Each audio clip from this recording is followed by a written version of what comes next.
കൊല്ലം ഇത്തിക്കരയിൽ national highway അതോറിറ്റിയുടെ work നടക്കുന്ന സ്ഥലത്ത് അവിടുത്തെ ജനങ്ങൾ നടത്തിയ പ്രതിഷേധ സമരം ഇപ്പോൾ അവസാനിച്ചിരിക്കുകയാണ്. ശിവാലയ കമ്പനിയും അതുപോലെ നാഷണൽ ഹൈവേ അതോറിറ്റിയും അവരുടെ ആവശ്യങ്ങൾക്ക് മുന്നിൽ വഴങ്ങിയതോടെയാണ് സമരം അവസാനിച്ചത്.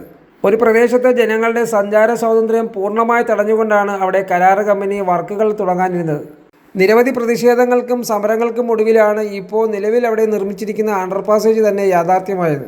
നിലവിൽ പണി പൂർത്തിയായ അണ്ടർപാസേജ് തുറന്നു കൊടുക്കുകയോ അല്ലെന്നുണ്ടെങ്കിൽ ഇത്തിക്കരയിൽ നിന്നും കൊട്ടിയംഭാഗത്തേക്ക് പോകുന്ന സർവീസ് റോഡുമായി അണ്ടർപാസേജിനെ കണക്ട് ചെയ്യുകയോ ഒന്നും ചെയ്യാതെ നിലവിലുള്ള ഗതാഗത സംവിധാനം പൂർണ്ണമായി അടയുന്ന രീതിയിലാണ് ഇവിടെ വർക്കുകൾ കരാർ കമ്പനി മുന്നോട്ട് കൊണ്ടുപോയത്. അവരുടെ സഞ്ചാര സ്വാതന്ത്ര്യം പൂർണ്ണമായി അടയുന്ന ഒരവസ്ഥ വന്നപ്പോഴാണ് ഇവിടുത്തെ ജനങ്ങൾ പ്രതിഷേധവുമായി മുന്നോട്ട് പോയത്. അധികൃതരുമായി നടത്തിയ ചർച്ചയിൽ ആവശ്യം ന്യായമായെന്ന് കണ്ടതോടെ കരാർ കമ്പനി അവർക്ക് ഗതാഗത സംവിധാനം ഒരുക്കി കൊടുക്കുകയാണ് ചെയ്തത്. ഇപ്പോൾ ഈ വാഹനം കടന്നു പോകുന്ന ഈ വഴി സമരത്തിന് ശേഷം തുറന്നു കൊടുത്തതാണ്. ഇങ്ങനെയൊരു സംവിധാനം ഒരുക്കാതെയാണ്, സർവീസ് റോഡുമായി കണക്ട് ചെയ്യുന്ന ഒരു സംവിധാനം ഒരുക്കാതെയാണ് ഇവിടെ വലിയ കുഴികൾ കുഴിച്ച് ഗതാഗതം പൂർണ്ണമായി അടയുന്ന രീതിയിൽ കമ്പനി വർക്കുകൾ മുന്നോട്ട് കൊണ്ടുപോയത്.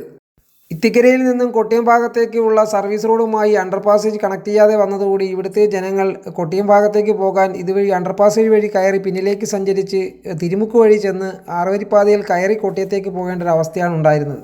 ഇതാണ് ഇവിടുത്തെ ജനങ്ങളെ പ്രതിഷേധത്തിലേക്ക് തള്ളിവിട്ടത്. ഇത്തിക്കര ആറിന് കുറുകെ നിർമ്മിച്ച പാലം കുറേയും കൂടെ ഉയർത്തി അതിനടിയിലൂടെ വാഹനങ്ങൾ കടന്നു പോകാനുള്ള ഗതാഗത സംവിധാനം ഒരുക്കിയിരുന്നെങ്കിൽ ഈ പ്രശ്നങ്ങളൊന്നും ഉണ്ടാകില്ലായിരുന്നു.